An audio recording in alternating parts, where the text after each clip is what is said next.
Dear guests, welcome to day 3 of DENTCON'24, Learning Dentistry the Smart Way, hosted by Asia Pacific Dental Students Association, Pakistan. I'm Dr. Marit Said Rao, your host, and I proudly serve as the Director of Continuing Education at APDSA Pakistan. Over the past 2 days, our dedicated team has flawlessly orchestrated this event, ensuring a seamless experience for all participants. We trust that our carefully selected topics and esteemed speakers have enriched your knowledge and insight to the world of dentistry. Together, let us continue to shape the future of dentistry with wisdom, innovation, and unwavering dedication. Thank you for being a part of this transformative experience. Today marks the grand finale of DENTCON'24, where we present an extraordinary lineup of speakers, each a legend in their respective fields. Our journey begins with a captivating exploration of dentistry in the land of kangaroos, Australia. Following this, we are honored to host an enlightening session with the esteemed Dr. Mohammad Faizan. And to conclude our event on a high note, we have Dr. Shoaib Durrani. Get ready to be inspired, informed, and empowered as we close DENTCON. So without any further delay, let me introduce the first speaker of day 3. He is a general dentist in cosmetic dentistry who has a rich clinical experience and has been practicing in Australia for the past 10 years. He graduated from Buckeye Medical University, Pakistan, with a BDS degree in 2012. In 2015, he left Pakistan and ventured to Australia for pursuing a master's in public health from Queensland University of Technology. He is an ADC certified board certified dentist with a postgraduate diploma in digital orthodontics from the UK, Bill Masters Clinical Implant Program, Sydney, and a postgraduate diploma in occlusion and porcelain veneers from Bespoke Smile Academy, UK. Currently, he's pursuing an MSc in aesthetic dentistry from King's College London, United Kingdom.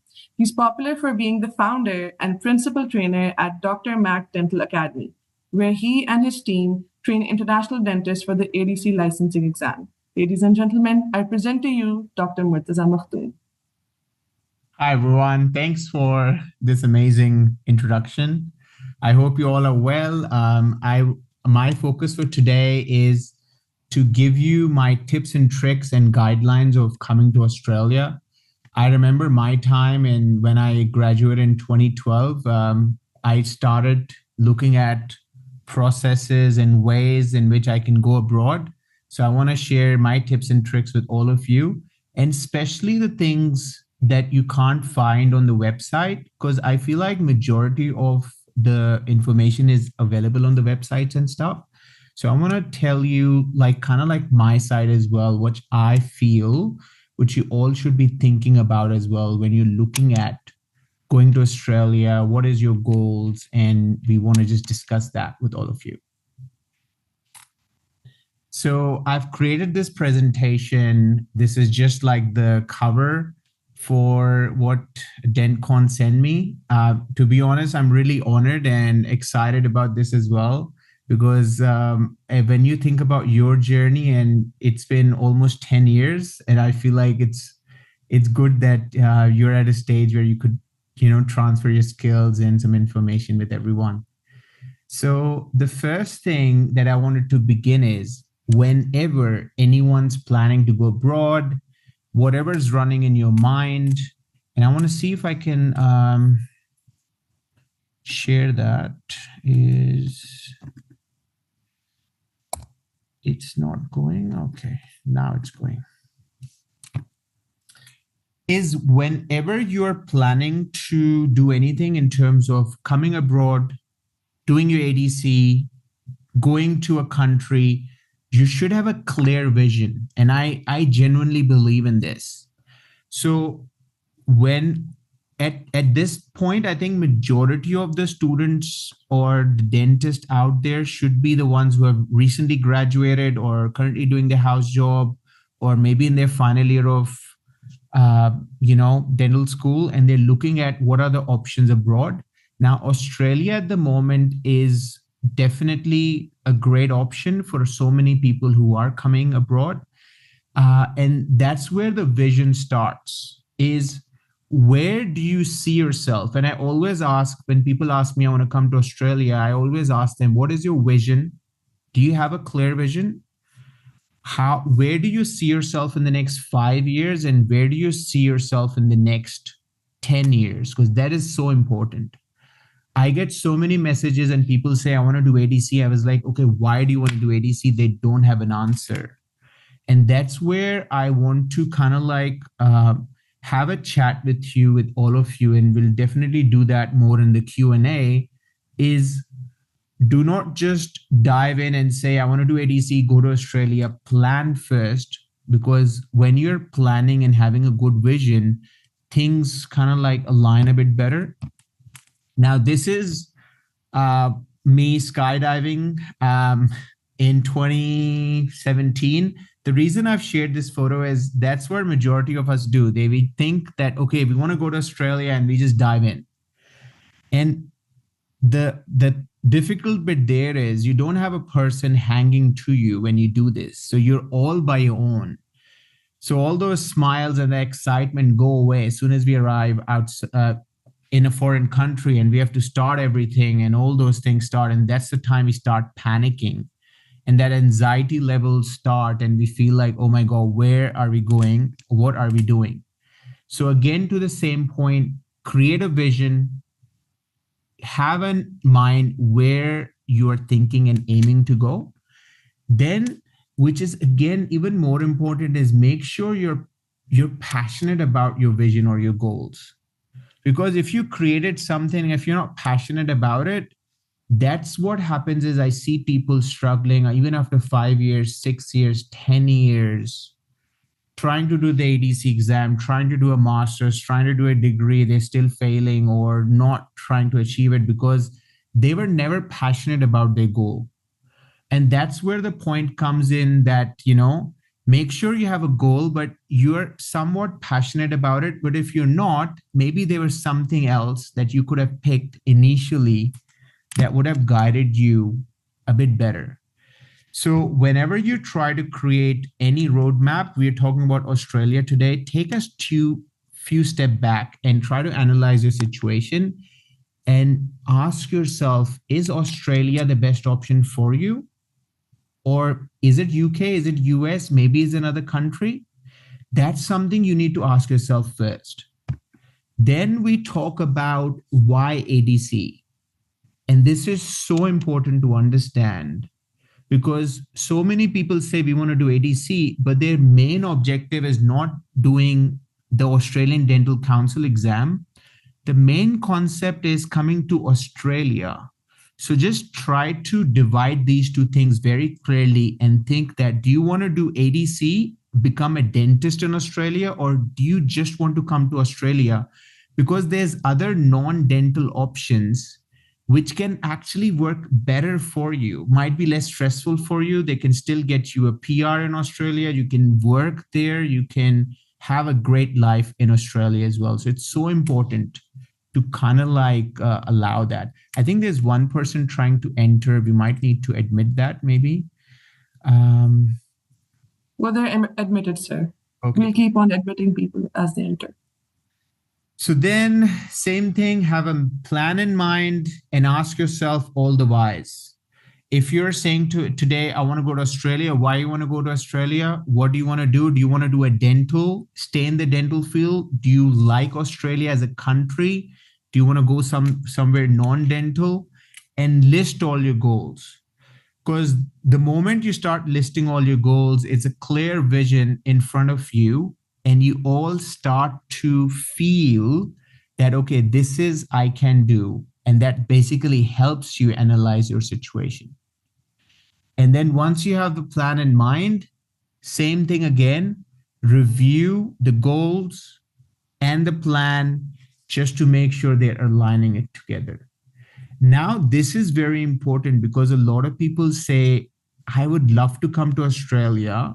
Can I come to Australia with non-dental or dental? This is something, it's completely upon your interest. And we'll discuss both the options today. You can do the dental, which is your ADC license exam. You can do the non-dental, in which you're still coming to Australia and use your dental degree and do maybe a master's in public health, or you can enroll in a PhD or an MPhil or something like that. And that will still let you work in Australia, give you the work rights long term, give you a residency living in Australia, and you can actually have a great life here as well. That comes down to two things, which is again very important, is what is your budget? Because see, it's very important to have a realistic approach. Like I would love to say when I was starting my journey that I wanted to go to the US. I really wanted to go to the US, but at that point, the visas were not happening. The situation was not in my favor, and Australia came out as an option. And I looked at the same thing. I was like, okay, what is the budget if I want to go to Australia? Do I want to stick to dental, non-dental? My focus was very strict. I was like, I want to become a dentist in Australia or US or wherever I go to. I don't want to work non-dental. So that was me. You could be on the other side, which is completely fine. Then I looked at your budget, which was, do you want to do this license exam while staying in Australia, working there, doing a degree, or do you want to do the same license, becoming a dentist in Australia while you are actually in Pakistan? Because you can do it. You can just come, do the exam, go back. And I know people who have done that as well. And then we can talk about the pros and cons of both of them. So you both have a bit of an idea about it. Now, if I talk about just the dental for now, if you say that you have made your mind and you say, I want to go to Australia, I want to become a dentist in Australia, then there are three parts to becoming a dentist in Australia. Number one is you get your initial assessment with your ADC. That means a lot of people ask me is, am I qualified to work? If you have a 4 years bachelor's degree from anywhere around the world, I think most of our listeners today are from Pakistan. So if you have a 4 years bachelor's degree from Pakistan, then yes, you are eligible to work as a dentist in Australia. So you should be okay to get your initial assessment. The only thing they are trying to check is make sure you have done a dental degree. You're not trying to fake a degree or something. So they have their process, they check. Then the second thing, once you have your initial assessment is done, which can take you somewhere between 3 to 6 months, they just get some documents from your university, the transcript and stuff, and you can actually get that easily from your university. Then the second part, which is your written exam, that means your theory exam, that is conducted in 2 days. It happens twice a year, and I will go in detail about that as well. And then the third part is your practical, which is your clinical hands-on exam, which is again a 2 days, which is a bit more extensive. Once you have done all these three parts, basically you are qualified as a dentist in Australia. You just need to get your registration. Like in Pakistan, we have PMDC. In Australia, we have APRA, which is Australian Health Practitioners Regulation Agency. And this is the details. Now, if you notice, this is nothing like I've got it from a foreign website or anything. This is the Australian Dental Council website. And you all should be able to see this very clearly if you open the Australian Dental Council website, which is your initial assessment, the cost included in that as well, the written exam, the cost included with that as well. Now, once you have your initial assessment done, it's valid for almost 7 years. After 7 years, you have to kind of like review it again. Your written exam, if you notice with the fees, it says 3 years. So your written exam is valid for 3 years. What this means is once you have done your written exam, after 3 years, it expires. And if you haven't passed your part 2 or the practical exam during that time, you'll basically have to redo the written as well. That's exactly what it means. Then you're looking at your practical exam, which again, there are a lot of dates now because previously it was happening in different areas. They were twice a year like the written, but now it happens a lot of times during the year. So there's a lot of dates available. A lot of people can sit that and stuff as well. One other question that a lot of people ask me is this exam possible to pass? Yes, it is possible to pass. Yes, it's not easy, but I feel like nothing in life is easy. Everything is difficult. Even your dental school was not easy. But once you put in your hard work and skills and effort, with time, it does allow you to do this. Then it's a bit more on the detail, going through about, initial assessment, what are the criterias. It's the same thing, we just need your basic certifications, making sure, you're a real person, you're not a fake person. Then your transcripts and your 4 years degree.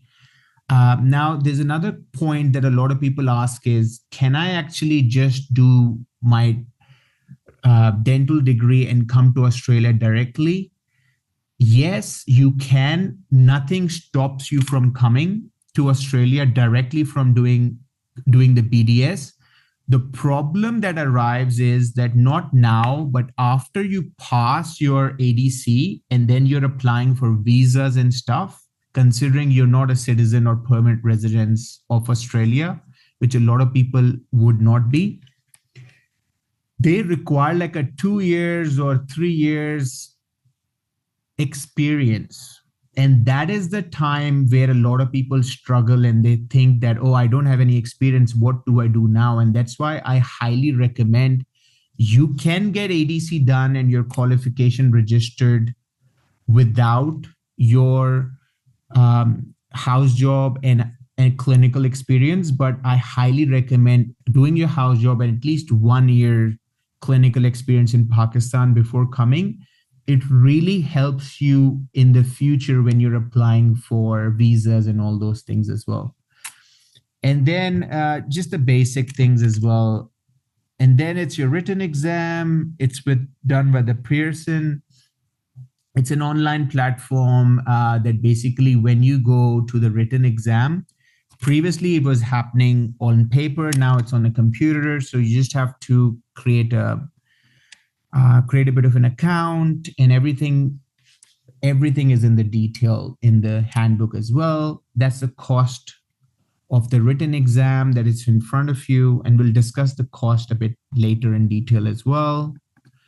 Then is your practical exam, which is again a bit more expensive and it requires more work and to be done. And then once you have done the 1, 2, 3 parts, then basically once you've passed it, you are a registered dentist in Australia. The only thing you need to do is get your APRA registration done. They do a bit of a security check, which is a criminal check, which they get like a police record from all the way from Pakistan. You have to send it directly to the Australian body.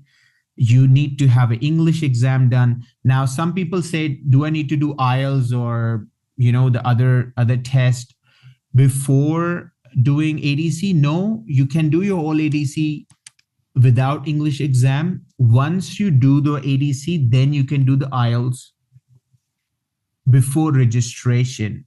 Previously, you need to do English exam first, but now they've changed it. So it kind of like works well. There is your radiation license, but these are the things once you pass ADC, just the minor things that you need to do. Okay. Again, we've discussed this. Is it hard to pass the exam? No, it's not. Nothing is easy, but once you do it, you should be able to, once you do multiple attempts or single attempt, depends on how you're guided by and what your experience is, you can pass the exam. Now, this question is very funny, I would say, or a lot of people ask me this. Is it hard to get a job after passing ADC? And I always answer them this, that I don't know even a single person who have passed ADC and has not got a job.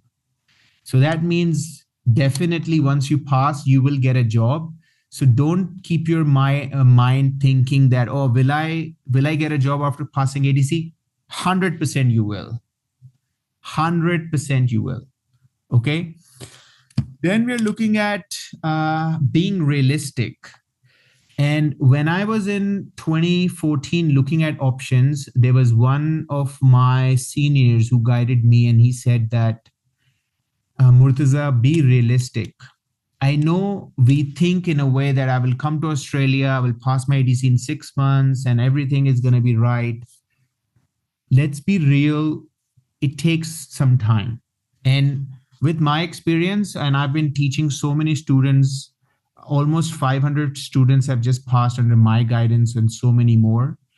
It takes somewhere between 3 to 5 years on average. So if you feel like you can pass the exam in two months or 6 months, trust me, it doesn't happen. They're very rare cases, but generally you're looking at 2.5, 3 years, somewhere between 5 years, and it's really much required, that much time. The pass rate is low, and there's a reason for that, because there's a lot of Australian graduates coming in as well, and Australia wants to limit kind of like the job intake as well. So there's always available for Australian graduates. So the pass rate currently for ADC is under 5%. However, people are still passing, and it's not to be disheartened in a way that, I can't pass. I always tell everyone, if I'm sitting here, I've passed the exam talking to you, I feel like anyone can, and you can as well.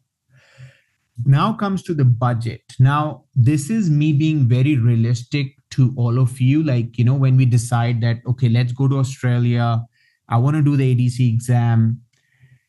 How much money do I need? And this, I'm happy for all of you to take photos or screenshots, but this is really important. How much money do I need? I say practically, being practical or realistic, you need money for at least 2 attempts. So if I say the initial assessment plus written plus practical, it's $7,482 Australian. And the second attempt, I'm just adding for the part 2. That means part 2, you might need at least 2 attempts.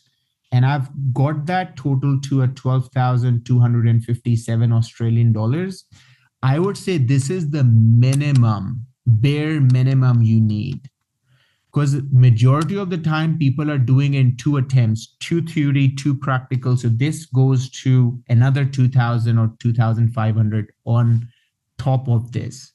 So you're looking at, say, about this 12.5 to 15,000 Australian dollars as a bare minimum just to give the exam, which is just the exam fees and the registration fees. Then comes is, because you will be practicing on your teeth and practicing to do the practical exam, you need around this much, $5,000 for your home setup, to create a home setup. And then depends on the course you want to take, maybe an on-site course, maybe an online course. There's both formats available. It can range somewhere between that. And it's not that you need to have all that money at once. You can have some of it in the start, and some of it you can save later as well. But something like that for your ADC journey, you were looking at something like that. And I've added some miscellaneous cost as well, because I feel like there's so many times we feel like we all need to order more teeth to practice. We need to practice x-rays, or we need to practice some skilled OSCE examination practice as well. So you need more help, more guidance. So that's kind of like is also part of it, being from a realistic point of view. Then this is my favorite topic, and I always say that do some research. Everything on the website today, yes, I have my experience with my students, candidates, knowing people, but everything is available on the internet. If you do some research, if you look at the Australian Dental website, if you look at YouTube, Google, so much information available these days that you will be surprised how much information is out there. You just need to kind of like find out, get the guidelines, get the work, and then you should be able to kind of like get into this. The second thing I want to do some talk about is a non-dental. And that is also related is, should I do the exam while coming to Australia, while staying in Pakistan, or if I have the opportunity, should I come to Australia? I always say, if you have the opportunity and if you can afford it, even a smallest course, it's better if you can come to Australia. It's not impossible staying in Pakistan. I have students, I know people who have done it staying in their country as well.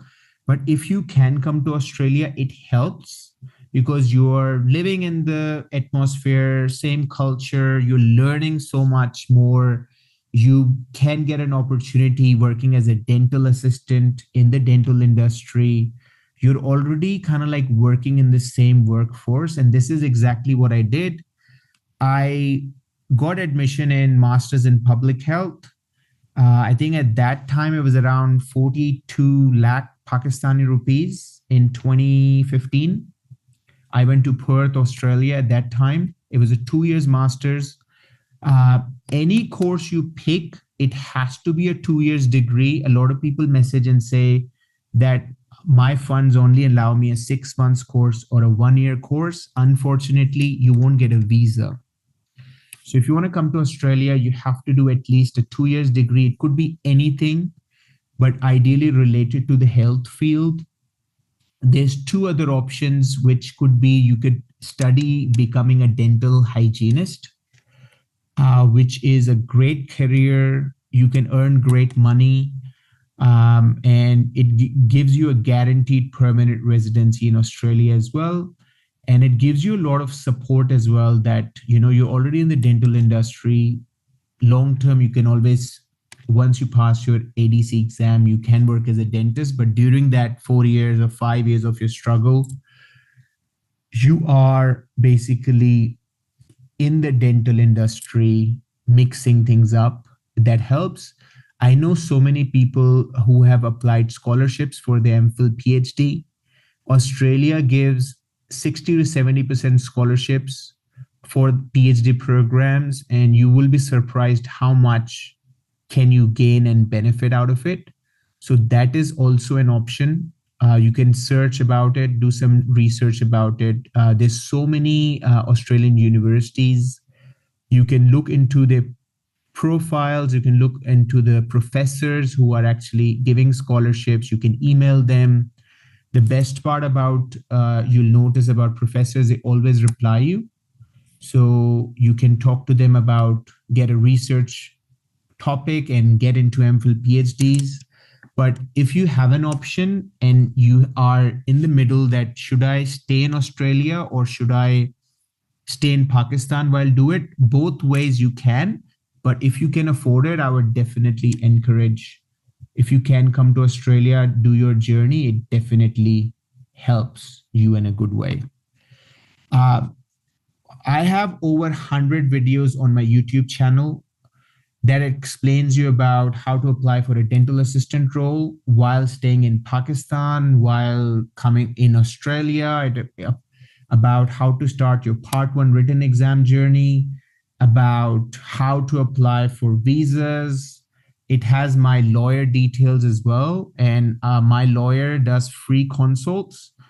So if you see that video, and if you want, I can always share that information with all of you as well. But if you actually see how to get PR in Australia on my YouTube channel, in the details below, it's my lawyer's details. And he can guide you through as well on which masters you could do or how to come to Australia, which visas to apply. And he will definitely reply you back as well. And apart from most of the frequently asked questions, I have 7 of those videos over a half an hour long, a 30-minute long videos that guides you through on, how to do things, how to do ADC, how to apply for dental assistant role and everything, which can be a great help for all of you. If you want to reach out to me, I can definitely stop by my details of my socials. You can DM me. My only one complaint or one thing for everyone, if you're messaging me, you can message me in Urdu, you can message me in English, you can message me in Sindhi. I talk Sindhi as well. But whichever way you want to message me, at least please do some homework and then message me, because I always reply to people who I feel like is someone genuine and have they done their work. Because I get so many messages, people say, oh, I just want to do ADC. I was like, okay, what have you done so far? They don't know any idea. And it's just really painful, because when I see my inbox and my social media team checks it now, it's over like 70 to 80 messages per week. And when we actually see it per month, there's so many messages that until and unless someone messages and say, okay, Dr. Murtaza, I've done this work, I've done this work, I've done this work, I'm trying to do this. Can you help us?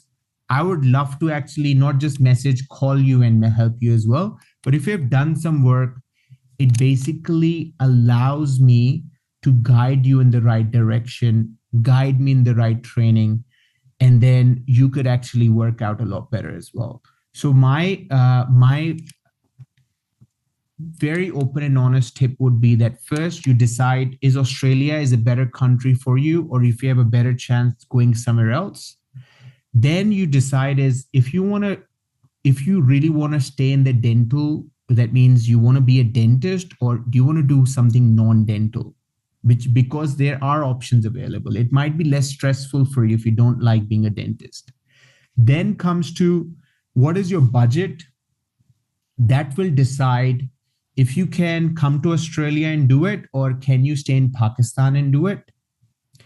Then you decide that which pathway is better for you.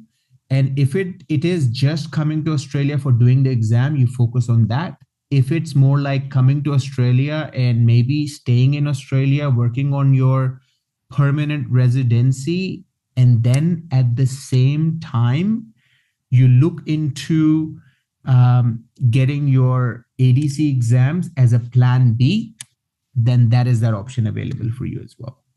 But that would be my basic tips. Everything, all the information is available on the ADC website. It is a bit costly. I don't know exactly now how, in Pakistan, what are the rates going and stuff like that. But this is the minimum, bare minimum. If you're looking for masters and other things, then you have to add those kind of like on top of that as well. So I would say there's so many universities in Australia. Look it up, look at the professors' bio, their details, look them up on their social media, see what kind of work excites them, and try to find a topic that, for example, if you have a list of 10 or 20 kind of like professors, you try to find a topic, and whichever topic meets with that professor, you basically try to formulate a good email proposal, 2 weeks or a month or 2 months, spend on it, then send it to them so you have a good chance. But everything you notice, especially in the world of social media we live in, it's so easy to contact me these days, right?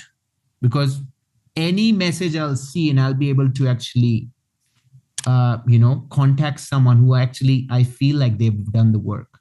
So I feel like everything is open out there. You just have to spend some time. And if you just show the interest and someone connects with you, life changes within seconds. We don't even realize. Okay, sir. Thank you. And we have a question from a person who's asking about you. Did you face any culture shock? What was it like working in another country? And how did you become the Dr. Mak?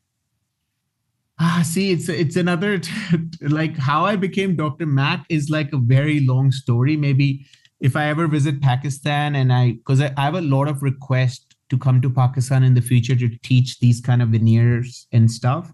So maybe we were thinking maybe in 25 or 26, we might think on it. I can share one day.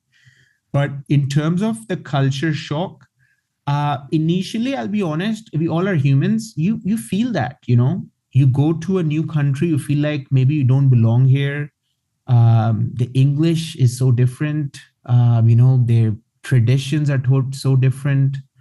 Their style of work is so different. You feel like you're coming from one place and you're looking at all that amazing clinician doing the work, and you're like, all that imposter syndrome and everything. You're like, what am I doing here? But then I feel like, and I genuinely say this, I used to say this in 2014 in Pakistan as well with my friends, that my aim is to be the best best dentist in the world. At that time, I didn't know cosmetic, but I was like, I want to be the best in the world. That's what my line was. So if you genuinely believe in yourself and work hard on it, like even today, it was a Sunday here, but I was actually working today because I had to do my cases.